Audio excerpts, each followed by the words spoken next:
Hello guys, welcome to Tech Tricks tutorial.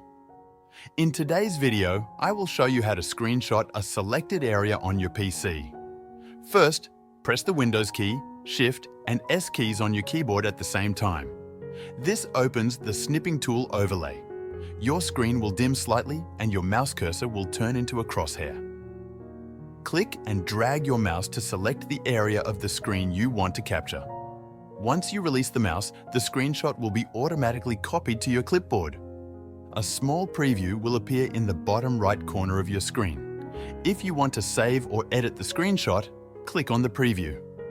This opens the snipping tool editor, where you can make changes or save the image to your computer.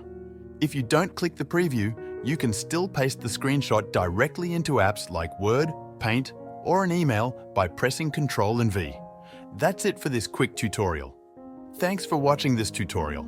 If you found this video helpful, please like and subscribe to our channel for more tech tips and tutorials.